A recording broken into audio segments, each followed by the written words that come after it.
In this series, and exclusive to this channel, you'll hear a word-for-word account of what the jury were told after hearing 9 months of evidence during Lucy Letby's original trial.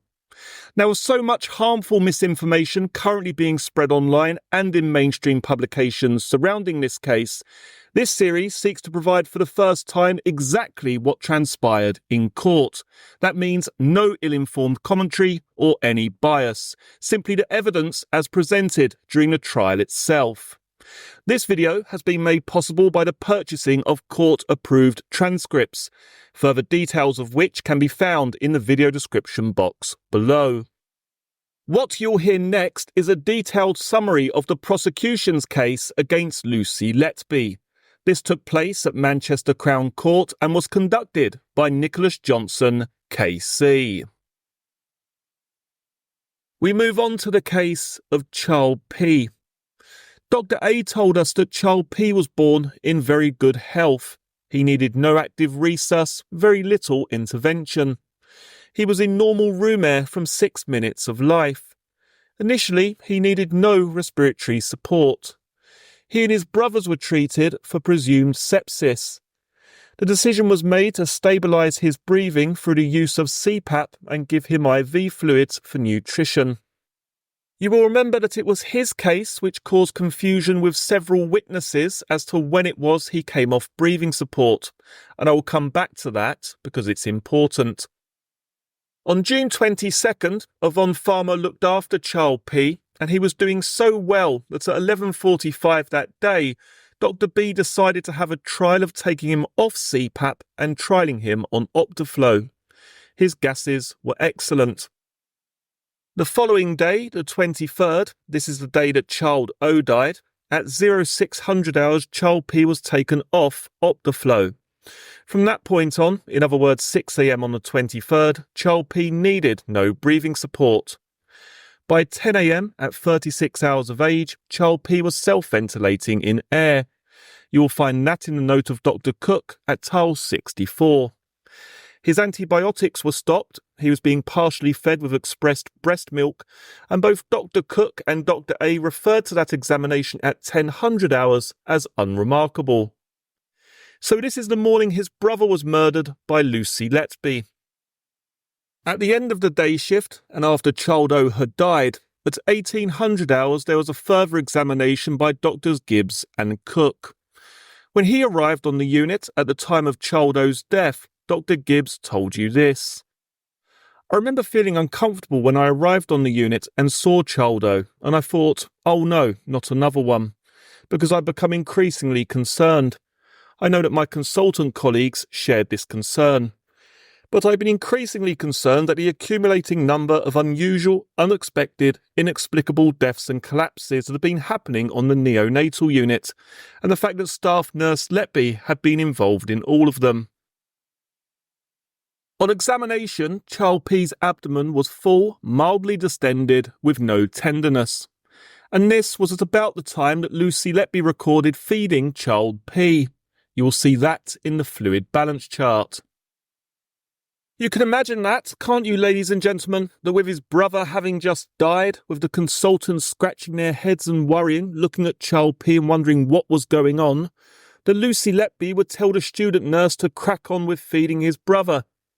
You only need to put it that way to realise how absurd that is. Child P was active, he was tolerating his feeds. In interview, Lucy Letby said that she gave this feed because somebody was on a break. That's in the Child P interview at page 3. Perhaps she was not anticipating that the police would be able to prove she was the designated nurse. Who can say?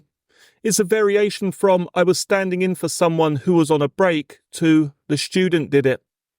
It's just a morphing of her lies. Child P appeared very well. He was active. His CRP was normal. His breath sounds were clear and he had a normal respiratory pattern. There was a little redness around his umbilicus, which we were told was likely the result of the rubbing of the clip on the umbilicus.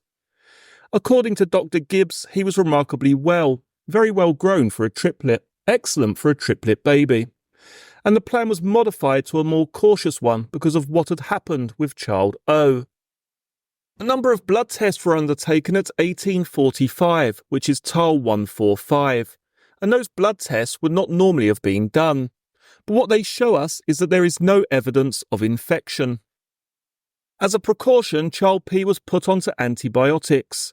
The X-ray ordered by Dr. Gibbs at 1800 hours was taken just over 2 hours later at 2009. It's the one I showed you earlier as I was getting towards the end of my review of the case of Child O. When he gave evidence, Dr. Gibbs said that the abdominal distension shown was CPAP belly from 12 hours earlier. But he, like Dr. Yuko, had misread the chart. As I explained to you earlier, Child P had not had CPAP for more than 2 days, and he had been off Optiflow since 6 o'clock that morning. One thing you can be sure of, ladies and gentlemen, is that was not CPAP belly. The abdominal gas shown on the X-ray was pumped into Child P by Lucy Letby, just as she had done with his brother and with others, just as she did with Child N just before she went off shift on June 14th, so about a week and a bit earlier. And she did it just as she went off her shift to destabilise Child P overnight, so that she could take advantage the next day, and create in the minds of all the people in the unit the impression that this was a child who was deteriorating. Professor Arthurs dealt with the radiograph. It's the one I've just been talking about, taken just after 8 p.m. It's at TAL 173. He said, quote, "This is quite unusual in a baby of this age and gestation. You cannot determine how or why the gas got there from the radiograph alone." He can't. He's just a professor from Great Ormond Street. You can, because you are the jury and you can take into account all the other evidence. You can take into account the circumstances in which this picture was taken. The fact that there had been no CPAP belly for more than 36 hours, no Optiflow for 14 hours. Take into account the fact that the issue arose just as Lucy Letby was going off shift. The timing is no innocent coincidence, because what happened here, as we will see, mirrors what happened to Child N the night before Lucy Letby tried to kill him on June 15th. The night shift of the 23rd into the 24th. A detail which will not have been lost on you is that Lucy Letby did not leave the unit that night until about 9 p.m. We know that because she sent a message to Dr. A at 20:59 saying she was just finishing her notes. When Lucy Letby left, Child P did not have an infection, and we know that from the lab results that came back several days later on June 29th. In the cross-examination of Dr. B, Dr. Evans and Dr. Bowen, some emphasis was put on the good blood gas at 2027. No doubt in an effort to make the point that when Lucy handed over Child P to Sophie Ellis, he was in good condition. But Sophie Ellis gave evidence on March 20th. She had Child P that night. TAL 169 has her note, and I would like you to look at that, please, to remind you. She said, quote, "Child P desaturated and had a self-correcting bradycardia early on in the shift." As I said earlier, no innocent coincidence. Having had no problems with his feeds all day, Child P had an issue with a 14ml part-digested milk aspirate at 2000 hours. If you want to look at the hard copy that you've got, it's J23981. So Lucy Letby is still on the unit at this point, remember? We say, quite simply, you can infer, given that it's a 14ml part-digested milk aspirate, that Lucy Letby had overfed him just before that was taken. What other possible explanation is there for that picture that day? No problems, and then just as she's going off, a part-digested milk aspirate. That, of course, is why she's so keen, Lucy Letby is so keen to persuade you that the 1800 hours feed was done by the student. A large volume aspirate. At midnight, a 20ml aspirate was obtained which was discarded, and the feeds were stopped on the advice of Dr. Maybury. Dr. Maybury said that at the start of the shift, the decision had been taken that if there were any concerns overnight, then milk feeds were to be stopped and intravenous fluids started. And in a phone call, he was told there'd been a milky aspirate, and he advised the nurses to put Child P onto IV fluids. It was in light of the unexplained death of Child O, there was a very low threshold for doing that. He thought that this happened at the start of the shift, somewhere at about 21:30, and thought he had spoken to Belinda Simcock. You'll remember that he was diverted by an emergency in A&E. You will also remember, I'm sure, that in cross-examination on behalf of Lucy Letby, the times were clarified by reference to the feeding chart. Dr. Maybury said that given Charles P.'s gut was clearly moving, from which bowels opened and passed urine, the figures of aspirate were not all the story. And he finally told us that he gave the instruction to leave the nasogastric tube on free drainage. At the invitation of Sophie Ellis, Catherine Percival Calderbank, or Catherine Percival Ward, said that she had gone into the room and looked at Charles P., who was awaiting a medical review. Again, initially, she thought that this was early in the shift, and she said, quote, "He was a well baby, but his abdomen was quite distended, so I aspirated his NGT." And she made the observation in evidence that at the time she was looking for milk. She was then shown the feeding chart, which you've got there. It's that morning's feeding chart. So she was shown that feeding chart, and she confirmed that this was actually done at 0400 hours, as you can see the entry there. At 0700 hours, Sophie Ellis aspirated a further 5 ml of air and 2 ml of milk. She, when she was being questioned, wasn't sure whether the air had been there all along or not. But we suggest that if you think about it, the fact that she got milk at 7 o'clock shows that Charles P.'s stomach had not been fully emptied at 4 o'clock. That must be the case, mustn't it? Because nobody was feeding him overnight. So that gives you an idea of what was going on. Catherine Percival Ward confirmed that by the end of the shift, Charles P. was, quote, comfortable, settled, and seemed like a well baby. So the problem that Lucy Letby had created at the end of the shift on which she had murdered child O had been resolved by proper nursing care from Sophie Ellis and Catherine Percival Ward. So we come to the day shift on which Lucy Letby murdered Charles P. Tile 258 shows you where people were. Catherine Percival Ward said that Lucy Letby needed support for the day shift, and that was why Chris Booth was with her in nursery 2. Catherine Percival Ward remembered having allocated Lucy Letby on a previous occasion to one of the less intensive nurseries, and Lucy Letby had said that being in nurseries 3 and 4 was boring. On those occasions, she said Lucy Letby would migrate, that's her word, migrate back to nursery 1 when things happened. That is something you have seen happening, isn't it, in the evidence? There was an occasion before June 2016 when Catherine Percival Ward argued with Lucy Letby about this, and Lucy Letby was unhappy with her decision. Now you know what was going on shifts when Catherine Percival Ward wasn't actually there. You have a much fuller picture of what was going on, don't you? At the shift handover, Sophie Ellis told the mother of child O, P and R that child P had been, quote, a little angel overnight. That was agreed evidence. We'll come to Sophie Ellis' note in a moment, but later that morning the mother of child O, P and R was called back to the neonatal unit. Lucy Letby had come on duty and child P had collapsed, just like his brother. As the mother of child O, P and R said, it was like déjà vu. We suggest that child P's case shows the malevolence of Lucy Letby at its height. Lucy Letby had handed over child P to Sophie Ellis in the aftermath of the death of his brother, child O. Just before she did so, she did something to destabilise him, and on her way home she sent that text, which I showed you before. Worry as identical.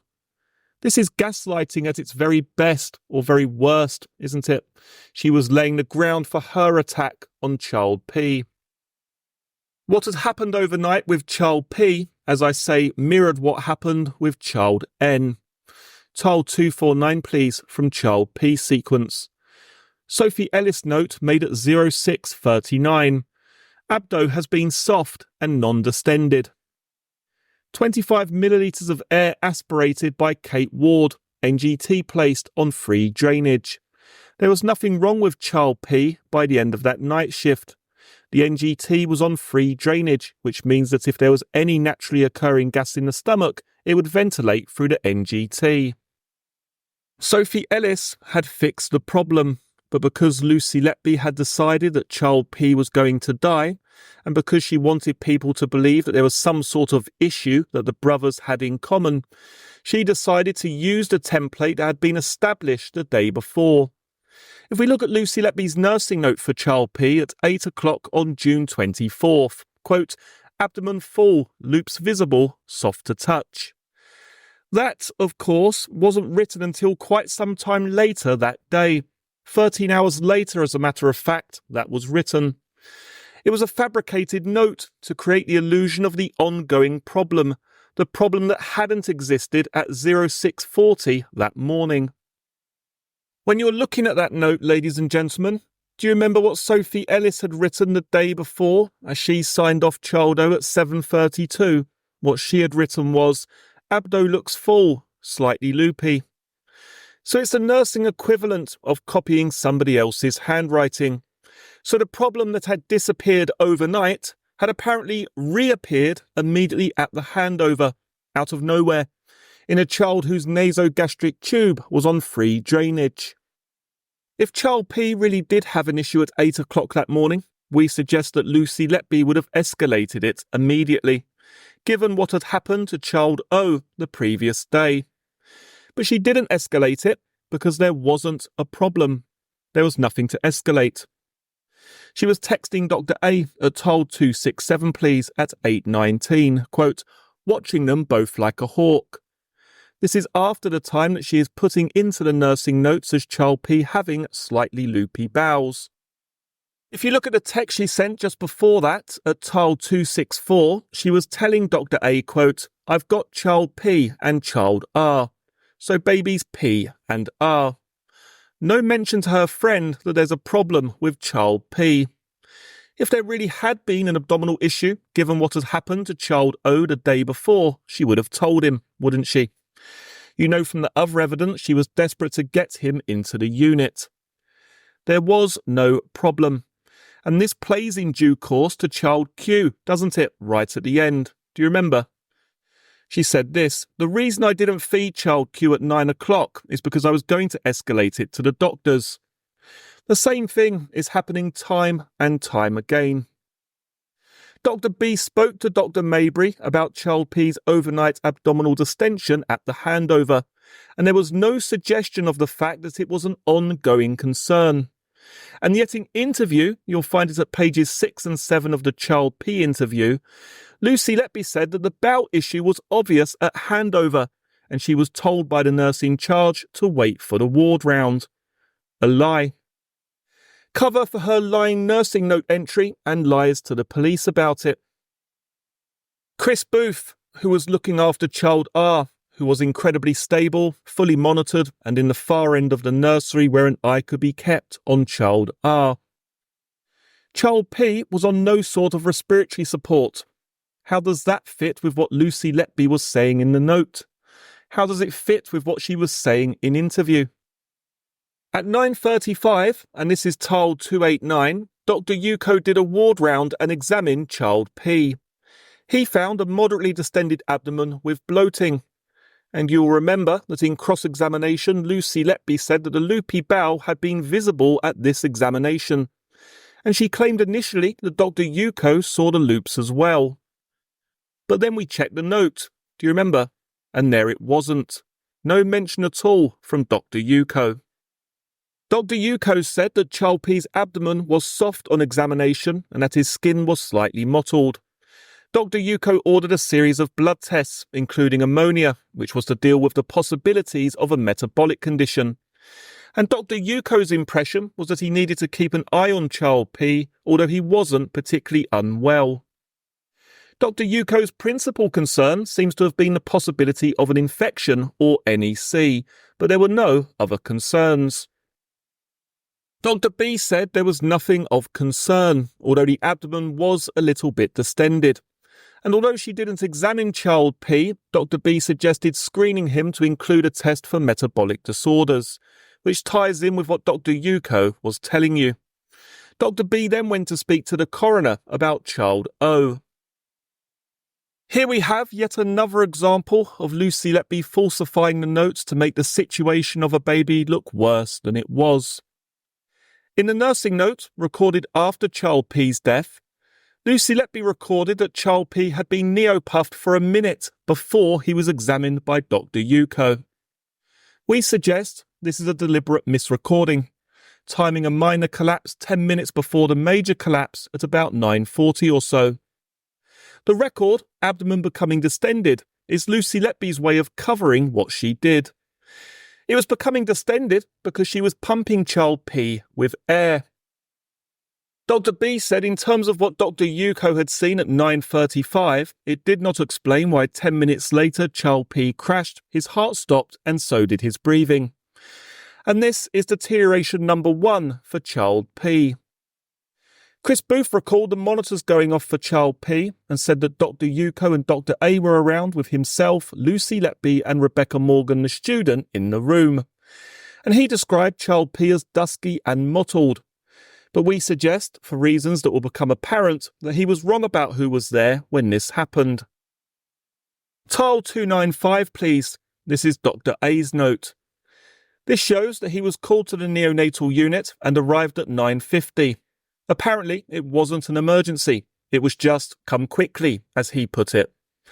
Child P was in nursery 2 with a heart rate of 80 beats per minute, oxygen sats of about 60%. He was being bagged in air. Dr. Yuko and Dr. B were already there when he arrived. According to Rebecca Morgan, when Child P collapsed, she was at Child R's incubator in nursery 2, and Lucy Letby was not in the room, according to Rebecca Morgan. Well, if that's right, you might wonder why not. Lucy Letby had no other child to care for. Child P had only just been desaturating and might be thought to have been at risk given what had happened to Child O. And Lucy Letby, after all, had been telling her friend the previous night that she was worried as they were identical, and had told Dr. A that she was watching Child P like a hawk. So if Rebecca Morgan is right about that, then we have shades of what was going to happen with Child Q the next day, don't we? Being out of the room at the time of the collapse. When she arrived, Dr. B said that only Dr. Yuko and Lucy Letby were there. She made a note at J23848. Dr. A said that the heart rate was lower than he would have expected, as was the oxygen saturation level. Child P was intubated at the first attempt by Dr. A, and there was good colour change on the capnograph. The blood gases were poor and suggested that over the previous 15 or 20 minutes, Child P had been working hard with his respiration. Dr. Yuko thought he was called back at about this time as well. He said Child P appeared very different to earlier and his oxygen levels were down to 60% with a low heart rate. He said Dr. Yuko, quote, "Whoever was doing the neopuff was very keen on getting Dr. A." Well, we know who that was, don't we? We say that, knowing what you know, the person doing the neopuff has to have been the designated nurse, Lucy Letby. And Lucy Letby wanted Dr. A, and she wanted Dr. A because for some reason she enjoyed these situations when he was there. According to Dr. B, adrenaline was started at 9:55, and it was realised that intravenous access had been lost. So Dr. B and Dr. Yuko tried to re-site a cannula. That was unsuccessful, so the intraosseous access was established. The gases at 10:06 were even worse, even though the airway was satisfactorily managed. Child P was given a sequence of doses of adrenaline at 9:55, 10:02, 10:08, 10:15, followed at 11:10 by a loading dose of morphine. The gas at 10:46 showed a slight improvement. Dr. Evans was at a loss to explain any natural cause for this collapse. Dr. Bowen concluded that this was a case of air being put down the NGT which had splintered Child P's diaphragm. And he will not have missed the fact that Lucy Letby's own note records, quote, "abdomen becoming distended." That's why it's important he was not on CPAP. This was her covering what she had done. These are all inferences you as a jury can draw. Experts can't get involved in determining the facts. You can. The second deterioration at 11:30. There was then an episode of bradycardia and desaturation, which required CPR from Dr. A and Dr. B. Child P was given adrenaline once more. Dr. B said at this time, following the collapse, Child P was, quote, very vigorous and breathing against the ventilator. This was not a child who was ill, ladies and gentlemen. This was a child who was being sabotaged. That perplexed Dr. B because, as she said, if this was a case of infection, Child P wouldn't have rebounded so quickly. What she did not know, but what you do know, is that the blood tests exclude infection. Because he was fighting the ventilator, Child P was given pancuronium, the drug that paralyses, and you will find that at tile 389. It's in Dr. A's note, it's also in the scribe's note at tile 391, and it's timed at 11:30 in Lucy Letby's nursing note. See, for example, tile 292.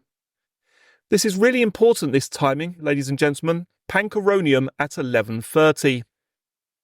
At 11:57, there was a radiograph, an X-ray taken which showed both a pneumothorax and air in the bowel. Dr. B said this was not a tension pneumothorax and the gas at 11:03 was good, although with a base excess that was quite high. Just after midday noon, after that gas, Dr. B remembered going to nursery 2 and seeing several nurses, including Lucy Letby. You'll remember she explained to you how she saw the clock going just past noon, and she told the people there that the transport team were going to be there soon. She said, quote, I was thinking out loud, and Lucy replied to me, he's not leaving here alive, is he? He's not leaving here alive. It wasn't disputed in cross-examination, was it?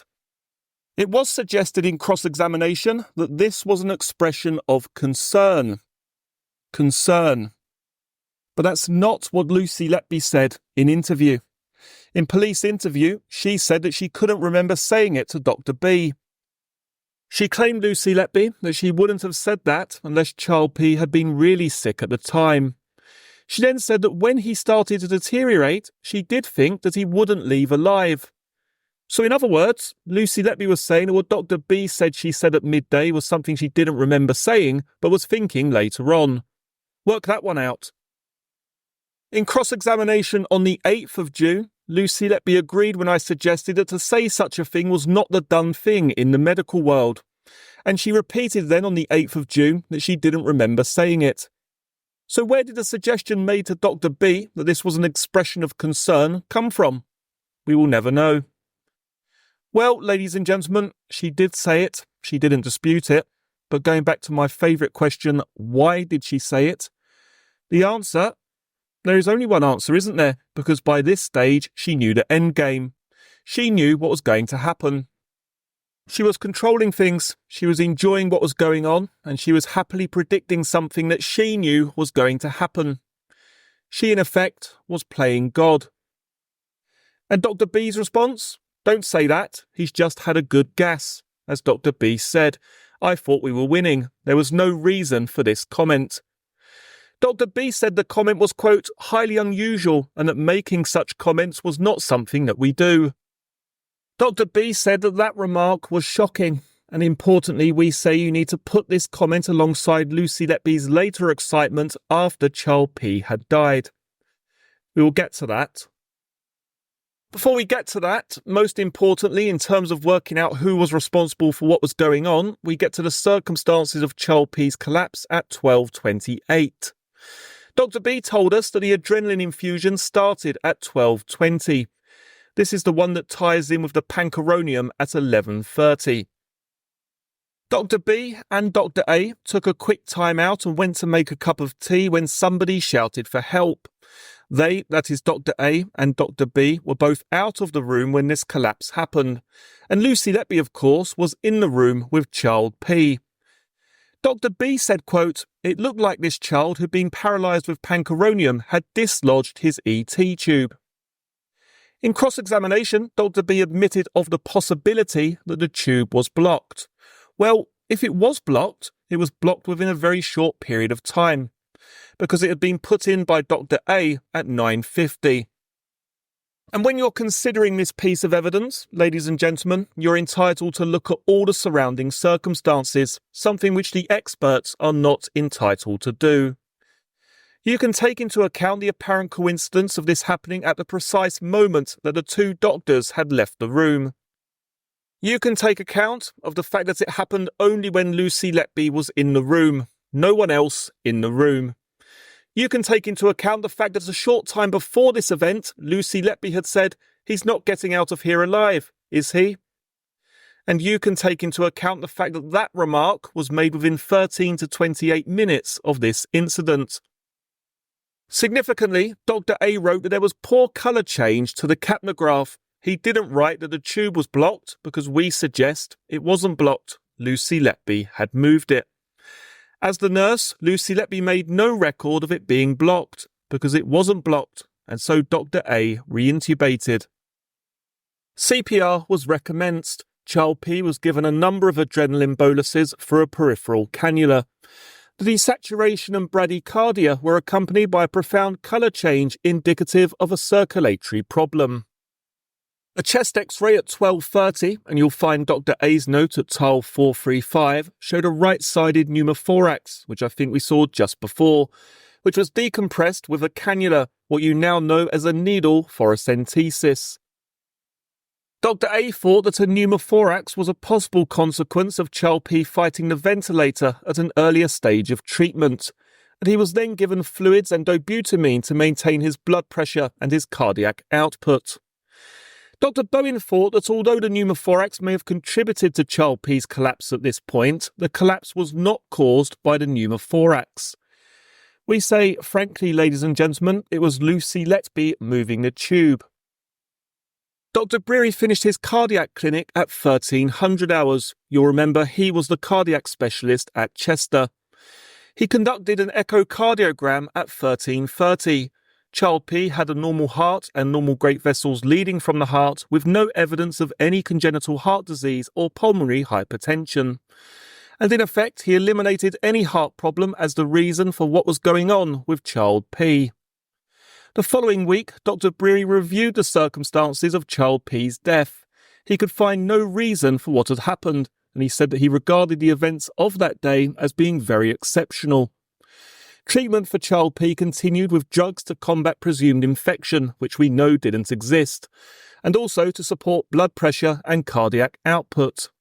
Child P was given surfactant. The work and inefficiency of his breathing with no identifiable cause was a concern, and Dr. A said he couldn't identify any cause for what was going on. You'll remember that it was about 3 p.m, 1500 hours, that a pigtail chest drain was inserted, and Dr. A thought it was highly unlikely that Child P died as a result of complications with a pneumothorax. It was at 15:14 that Child P went into cardiorespiratory arrest, as Dr. B was standing in the room talking to Dr. Rackham from the transport team. This time, Child P was given high doses of adrenaline. The X-ray at 15:36 shows the pigtail drain in place, put in at 1500 hours by Dr. A. At 15:54, Child P had no pulse at all. He had no spontaneous circulation and he was gasping occasionally. But despite all that, there was good air entry into his chest, so the tube, the ET tube, was in a good position, and that continued throughout the resuscitation process. Dr. Rackham said there was no breathing effort from Child P, and as he said, we had no explanation for why Child P's condition had changed. Another thing he said was, it didn't fit with any obvious reason for Child P to have deteriorated from the condition he was in before. So that's Dr. Rackham. It's the same thing. If I said to you, name the doctor who said that, you'd all possibly come up with different people, and you might all be right. At 1600 hours, it was determined that the resuscitation attempts were futile. The father of children O, P and R, Child P's dad, said that the circumstances of Child P's death were very similar to Child O's, although he said specifically he could not remember his veins going different colours like Child O. Again, as you have heard in many other cases, the father of Child O, P and R said they'd seen the boys, spent a bit of time there, and then things happened with Child P. So, a similar pattern. The father of child O, P and R said that child R, the boy who we suggest escaped Lucy Letby, had nothing wrong with him and he was discharged from hospital after 11 days. And we say that's what would have happened with child P and child O had Lucy Letby not murdered them. After child P died, Dr. B went to child P's parents to tell them there would have to be a post-mortem.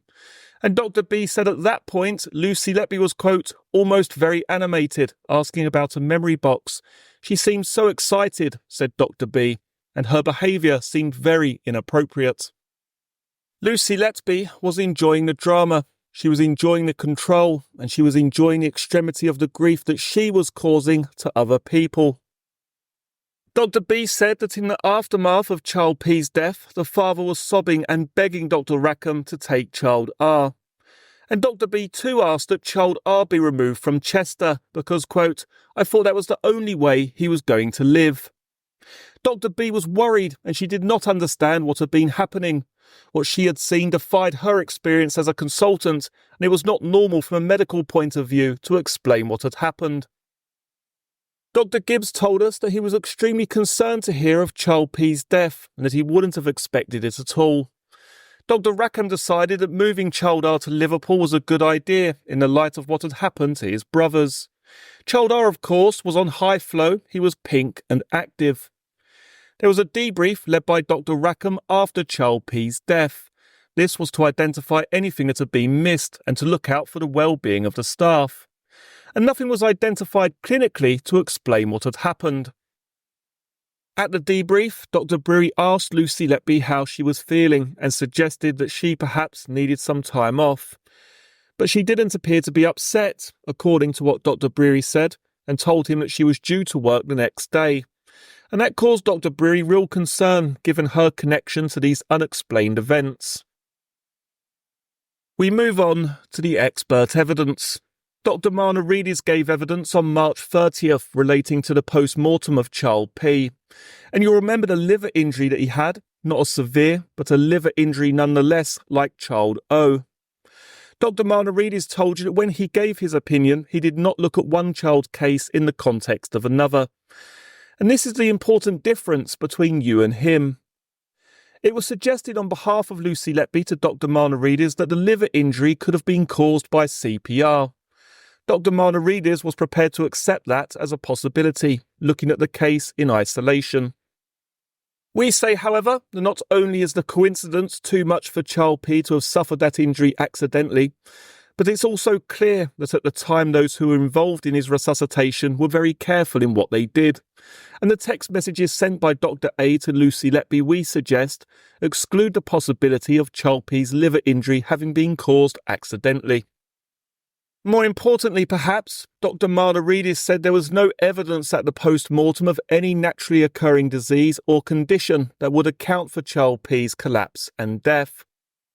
He said that when he had the benefit of hearing what experts for both the prosecution and the defence said in a joint meeting, it was his view that child P died as a result of gastric and intestinal distension, as a result of having excessive air injected into the nasogastric tube.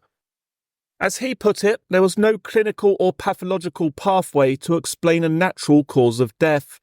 And in that context, you will remember that his discipline, pathology, enables him to exclude natural causes for the air being in the stomach and the bowel. Right at the end of his evidence, he said that had an alternative mechanism been put to him on behalf of Lucy Letby in cross-examination, he would have considered it, and either would have accepted it as a possibility or explained his reason for rejecting it.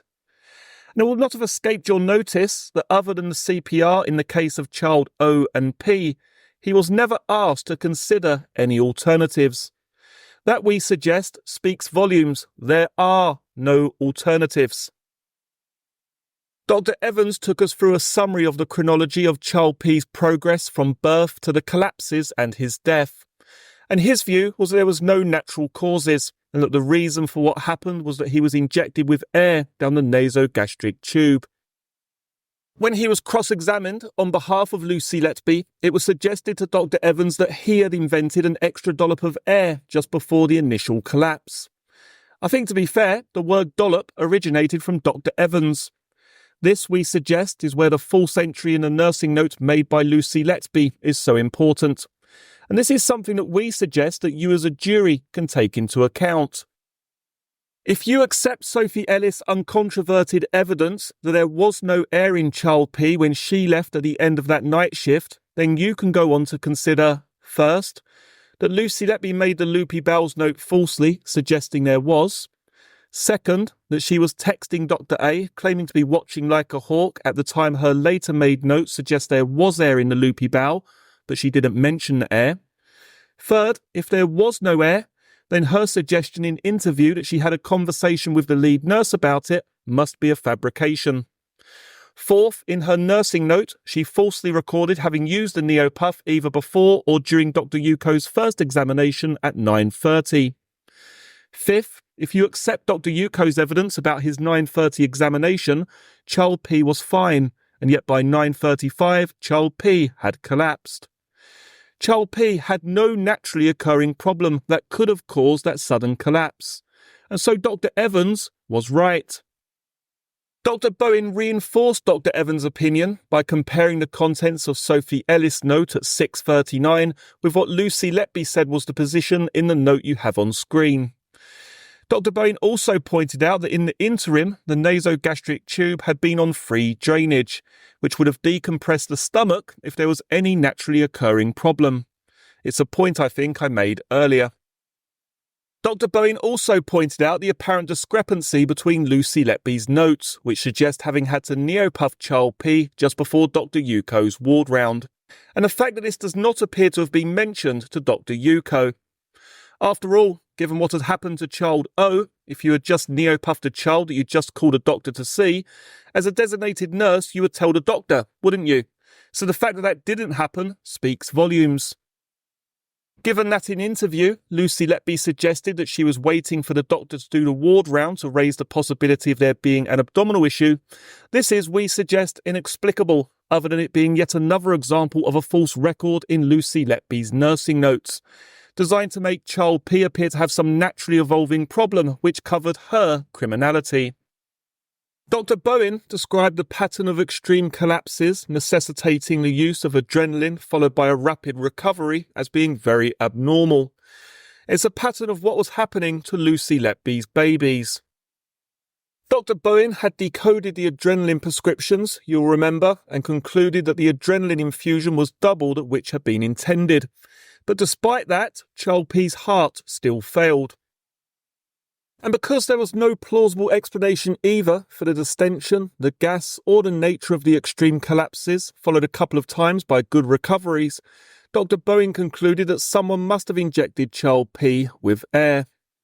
She did not take into account the liver injuries, which you can, or Lucy Letby's bizarre behaviour, which you can, or the fact that his brother had died in similar circumstances the day before, which you can, or the false records, which you can. So, ladies and gentlemen, the prosecution position.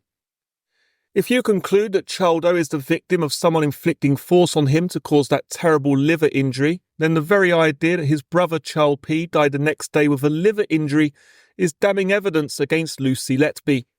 And it's the classic example of the power of circumstantial evidence, something which when viewed in isolation may not be very significant, which may be explicable in isolation, but when taken with another piece of evidence becomes powerful proof of criminal behaviour.